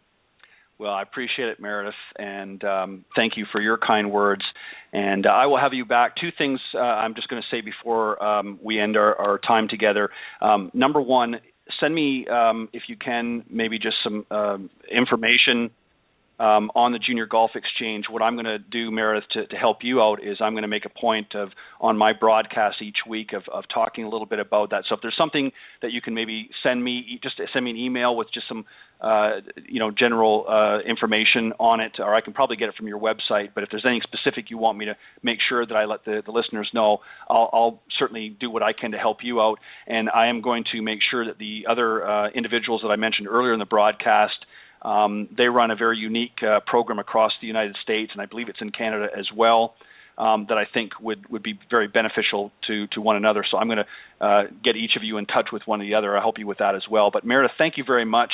It's always a pleasure having you on, and I gosh darn it, I wish you had been not in a dead zone and had been able to get on here sooner, because I enjoy talking with you. But I want to thank you very much for joining me this evening, and I'm definitely going to have you back when your schedule permits, because I want to find out what's next for Meredith in the future. So we'll talk about that next time. But thank you very much for joining us, Meredith, and I'm glad that you were able to make it on. Thank you so much. I appreciate it. All right, take care. All right, you too. All right, bye-bye. Okay, that was my special guest, Meredith Kirk. She was able to make it on, and unfortunately, as she mentioned, she had gotten into a dead zone and wasn't able to reach the program, unfortunately, but we did manage to spend a little bit of time and didn't get a chance to talk about everything I wanted to, but as she agreed, we'll get her back on in the near future when her schedule permits. But in the meantime, I want to thank everybody, take this opportunity to thank both of my guests, Ken Bishara of Monsta Golf. Don't forget to go to monstagolf.com. Enter in at the time of checkout. Make sure you make some purchases while you're there. And if you enter in Golf Talk Live in the promo code section, you'll get an additional 10% off of the product. So go to monstagolf.com, and that's MONSTA golf.com. Enter promo code Golf Talk Live and get 10% off any of the products that they have on monstagolf.com. Also want to thank Meredith Kirk for joining in on the program as well, for making it. Don't forget that you can go to the juniorgolfexchange.org and really help out. Let's get some of these junior golfers out there and get them involved in the game. And she's got a great organization put together there. And, of course, you can also go to meredithkirk.com to get more information on that as well. Thanks to Ken and Meredith for joining me here on Golf Talk Live, and thank you to all the listeners around the world for faithfully tuning in each and every week. I have a pleasure and enjoyment of having a number of highly talented coaches, teachers, professionals, authors, and entrepreneurs stop by the program, and it's through their participation and guest appearances that have helped to make Golf Talk Live a first-class show. I will see you back here next Thursday evening at 6 p.m. Central Standard Time. Don't forget, Coach's Corner will be starting up March 5th, which is next Thursday. We'll have a great panel guest on here and another interesting guest to close out the show. So I will see you next week, next Thursday evening at 6 p.m. Central Standard Time, right here on Golf Talk Live.